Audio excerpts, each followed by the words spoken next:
Kapolda saya bukan sekali Pak, Kapolda saya itu 3 kali. Sebelum di sini saya Kapolda di Kalimantan Selatan. Sebelum Kapolda Kalimantan Selatan saya pernah jadi Kapolda di Maluku Utara. Di pulau yang cukup jauh, kalau dari sini mungkin 4 jam, 5 jam. Itulah Indonesia sangat luar biasa luasnya. 4 jam. Kalau dari Surabaya menuju Hong Kong itu 4 jam juga, lebih dikit. Kalau ke Hong Kong, itulah Indonesia yang begitu luasnya, yang harus kita rawat dan kita jaga untuk Indonesia kita ini. Kenapa Pak Mahfud mau? Ini menjadi pertanyaan banyak pihak. Apa itu film? Termasuk Bu Kofifa, Bu Gubernur nanya apa belum mau terus.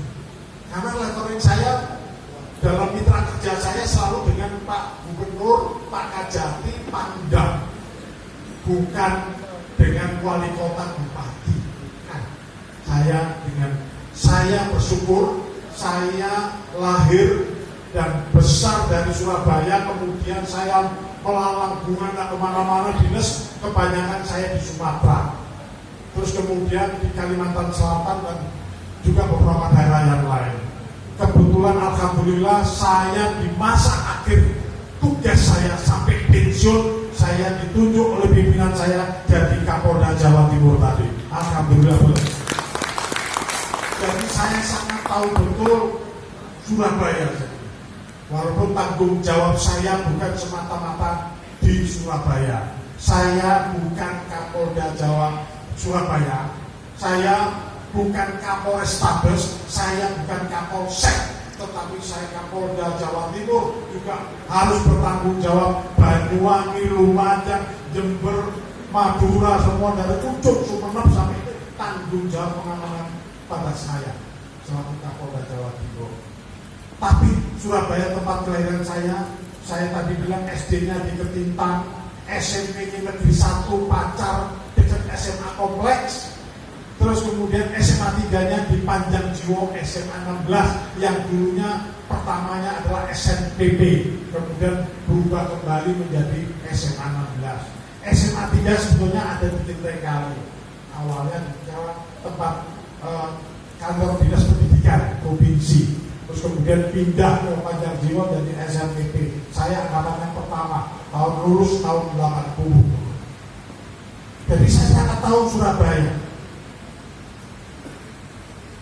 Boleh sekarang dibilang Surabaya ini cantik, indah, ya itu passionnya, itu memang passionnya Bu Risma dalam taman dan keindahan sudah selesai, sudah cukup bagus. Tetapi Surabaya bukan ada di protokol ini saja.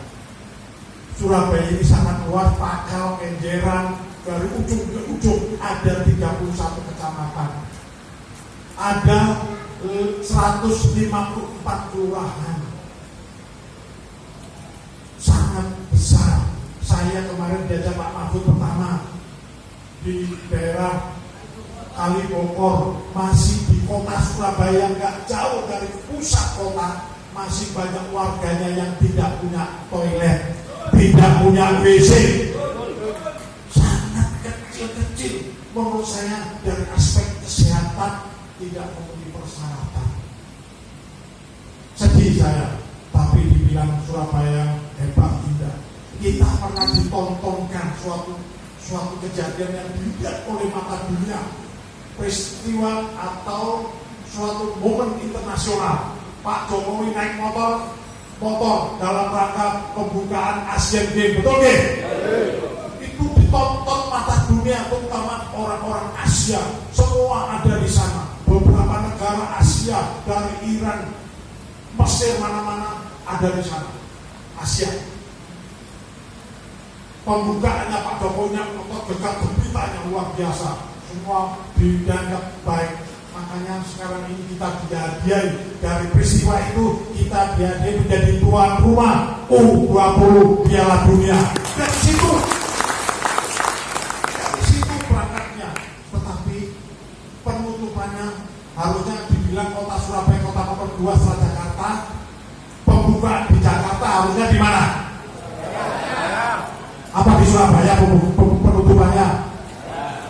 Di Palembang.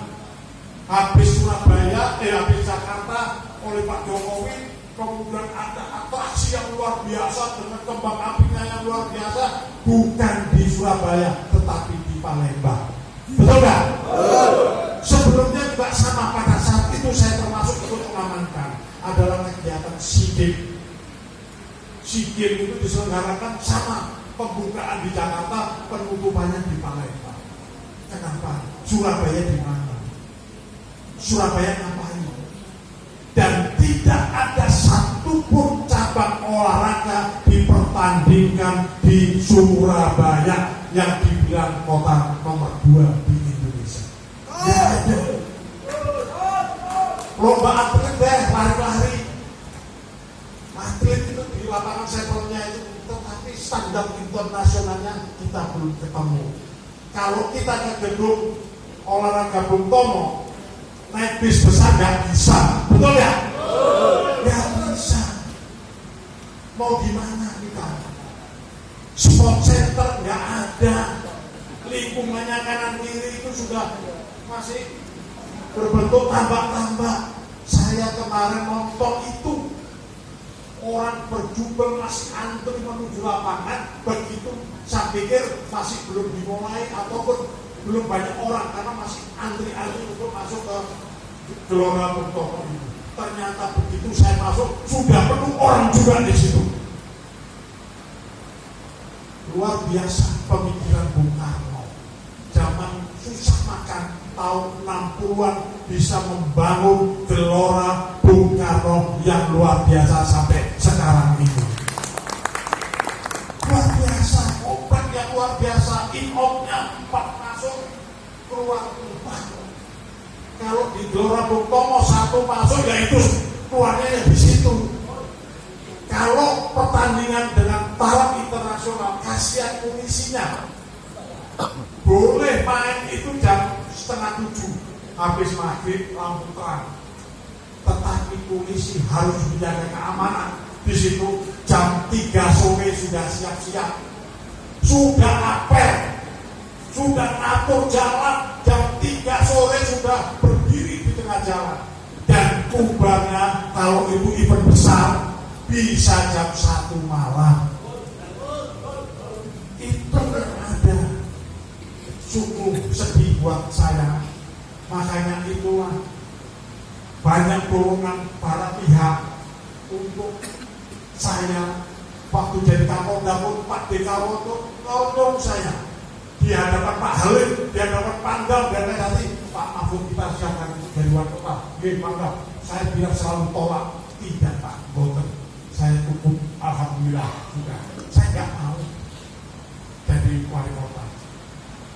Terus termasuk Pak Dahlan Iskan mungkin yang viral ngomong di videonya juga begitu. Pak Kiai Miftah juga begitu mengendakin saya untuk jadi wali kota. Dan inilah yang membuat hati dan pikiran saya terkecamuk. Ada apa ini? Pak Dahlan Iskan dengan Gus Ami ini. Sekarang saya tuntut beliaunya mantan Bupati Magetan untuk bertanggung jawab karena saya dipaksa-paksa untuk mau jadi wali kota. Beliau saya tunjuk menjadi tim pemenangan, bukan tim kekalahan. Betul ya? Menjadi tim pemenangan, bukan tim kekalahan. Mahfud Arifin. Terima kasih Bu. Yang harus wajib mau menjadi tim pemenangan Mahfud Arifin. Datang ke kantor saya minta untuk mau. Saya masih waktu itu masih tolak. Tapi saya berpikir panjang, alangkah sombongnya kamu, Mahfud Arifin. Kamu punya kemampuan untuk berbuat untuk orang. Baru saya teringat di masjid saya tertulis itu tadi yang disebut Pak Musafah. Yang pertama tulisan di masjid saya itu, letak Tuhanmu mana yang kamu dustakan. Yang kedua, sebaik-baiknya orang adalah yang bermanfaat untuk orang banyak. Yang ketiga, janganlah pernah kamu bosan dan berhitung-hitung dalam berbuat kebaikan. Oh, inilah mungkin jalan Tuhan. Tidak ada yang kejadian yang datangnya tiba-tiba. ini adalah mungkin jalan Tuhan yang harus saya jalani untuk mau mengabdi jadi wali kota Surabaya.